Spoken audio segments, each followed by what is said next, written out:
Hello friends, welcoming you all in Math Solver Shifali Jain.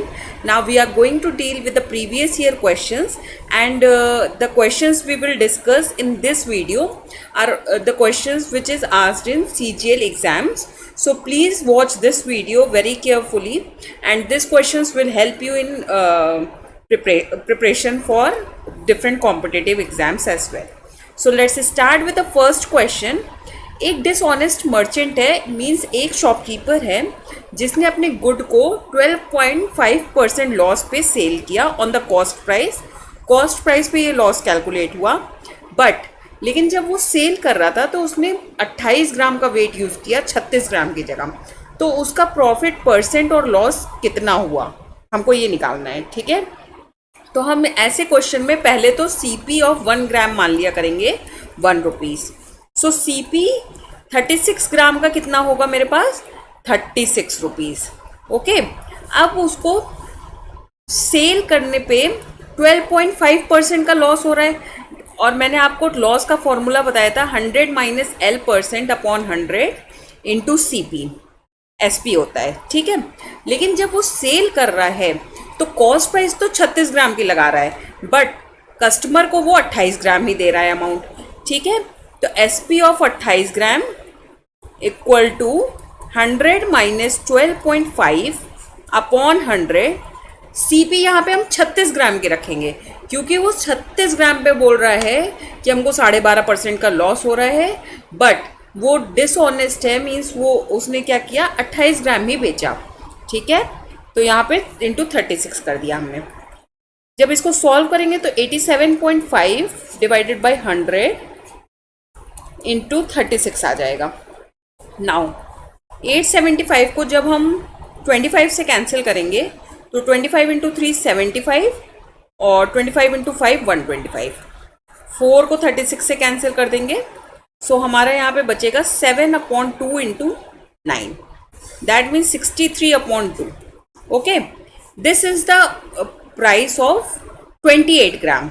ठीक है, तो हम SP ऑफ 1 ग्राम निकाल लेंगे क्योंकि जब अगर हमको प्रॉफिट या लॉस कैलकुलेट करना है तो हमेशा वेट सेम होना चाहिए। अगर हम 36 ग्राम के लिए CP रख रहे हैं तो SP भी 36 ग्राम के लिए निकालेंगे रखेंगे। ठीक है, तो 63/2 इंटू 28। ठीक है, जब आप इसको सॉल्व करोगे तो आएगा 9/8। इस तरह से आपका SP 1 ग्राम का आ गया 9/8 और 1 ग्राम का CP क्या था मेरे पास 1 रुपीज़। तो इसको प्रॉफिट हो या लॉस हो कितना परसेंट हो रहा है उसको निकालने के लिए हम करते हैं SP माइनस CP, इसको डिवाइड कर देते हैं CP से इंटू 100। अगर ये वैल्यू पॉजिटिव आएगी दैट मीन्स प्रॉफिट, अगर ये वैल्यू नेगेटिव आती है तो मेरा लॉस होता है। सो 9/8 माइनस 1 डिवाइडेड बाई 1 इंटू 100। इसको जब आप सॉल्व करोगे तो 100/8 आएगा that means 4 into 25 4 into 2 25/2 that means 12.5% का लॉस हो रहा है उसको। ठीक है, 12.5% का प्रॉफिट हो रहा है बट ही इज सेइंग कि मेरे को 12.5% का लॉस हो रहा है। लेकिन उसने क्या घपलेबाजी की थी 36 ग्राम की जगह 28 ग्राम का अमाउंट बेचा था। ठीक है, इस तरह से उसको 12.5% का प्रॉफिट हो रहा है। Now see the next question. HCF of two numbers are 12. Which of the following number can never be LCM? हमें पता है जैसे मान लीजिए हम 24 और 30 का LCM निकाल रहे हैं। सो 24 को आप ब्रेक करोगे तो that will be written as 3 times 2 and 1 time 3। इसी तरह से आप 30 को लिखोगे तो 2 इंटू 3 इंटू 5 आ जाएगा। इसका HCF क्या होगा? HCF तो मेरा 2 होगा क्योंकि 2 ही है जो दोनों में कॉमन है, बाकी कुछ कॉमन नहीं है। LCM में हम क्या करेंगे जो जो कॉमन है उसको पेयर बना के एक बार लिख देंगे, बाकी सब ऐसे ही एज इट इज उतार देंगे। सॉरी 2 इंटू 3 6 हो जाएगा, 3 भी कॉमन है। Okay, now 2 into 2 into 2 into 3 into 5 LCM हो जाएगा that means 120 is the LCM। सो इस LCM में मेरा HCF भी इंक्लूडेड है, जिस ये 2 और ये 3 मैंने इंक्लूड किया ना तो ये HCF हो गया। That means LCM is always a multiple of HCF। LCM हमेशा HCF का मल्टीपल होता है। तो हम क्या करेंगे, ये सारे नंबर्स को चेक करेंगे कि कौन सा नंबर 12 का मल्टीपल नहीं है। 72 12 का मल्टीपल है। 12 को अगर 6 टाइम मल्टीप्लाई करते हो तो 72 आता है।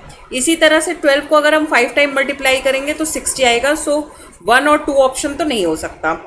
नाउ 12 को आप 7 टाइम्स मल्टीप्लाई करोगे तो आपका 84 आएगा। सो 4 can not be the answer, therefore answer will B 90, क्योंकि 90 12 का मल्टीपल नहीं है, इसलिए LCM 90 कभी नहीं हो सकता है 2 नंबर का अगर HCF 12 है। Okay, now see the next question.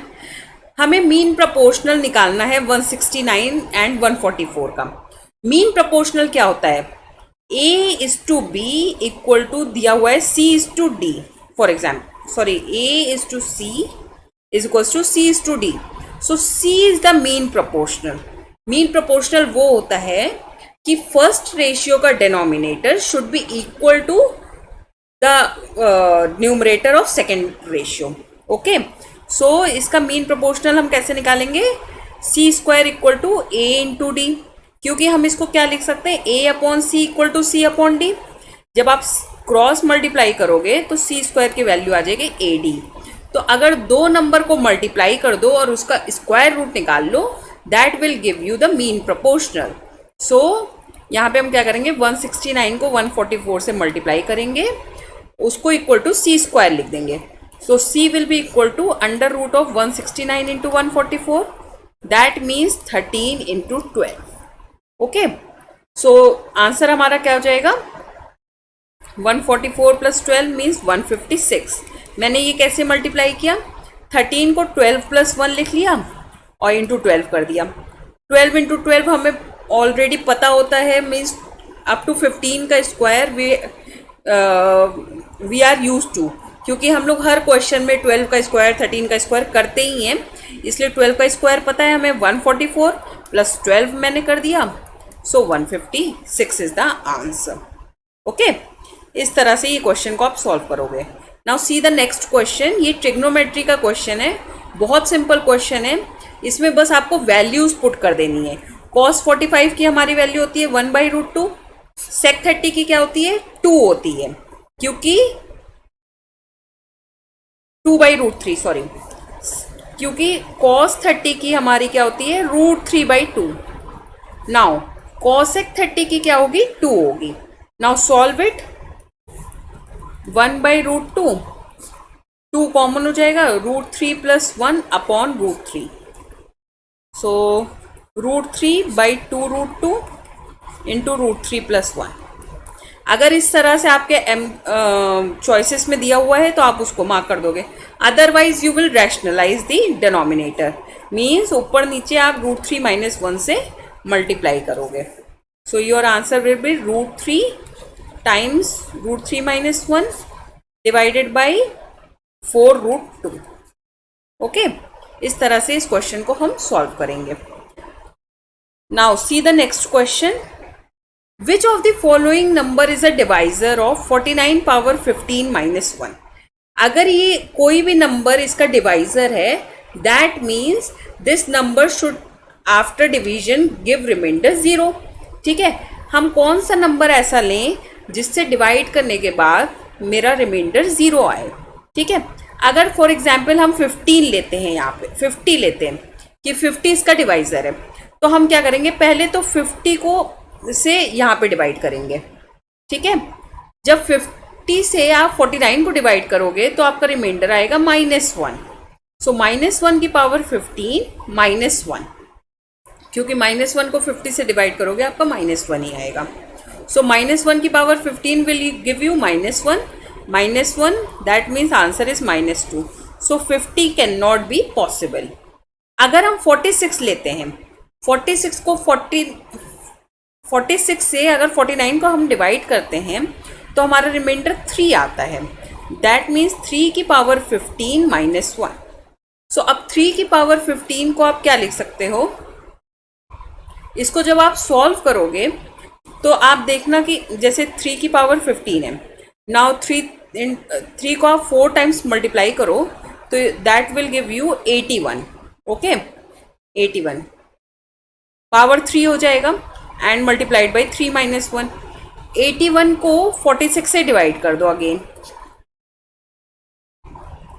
तो 92 मीन्स 46 से आप डिवाइड करोगे तो your answer will B 25. So 25 cube into 3 minus 1. 25 cube को क्या करोगे आप, 625 इंटू 75 माइनस 1 लिख सकते हो आप. 25 का स्क्वायर इंटू 25 इंटू 3. सो 625 को जब हम 46 से डिवाइड करते हैं तो देखते हैं क्या आता है हमारा. 46 इंटू 165 आ जाएगा. यहाँ पे 3 से कर देंगे, दैट मीन्स 148. सो 15 में से 8 माइनस करोगे तो आपका आंसर आएगा 7. 5 में से 4 1 मीन्स 17 इंटू 75 माइनस 1. इस तरह से अगर आप सॉल्व करते रहोगे तो कभी भी आंसर 0 नहीं आएगा. But look over the 8. अगर हम 8 से डिवाइड करते हैं 49 को तो रिमाइंडर क्या आ रहा है, 1. ओके, सो 1 की पावर 15 माइनस 1, दैट मीन्स 1 की पावर 15 कितना आएगा, 1 आएगा. 1 में से 1 गया, आंसर 0 आ गया. इसलिए मेरा डिवाइजर क्या होगा, 8 होगा.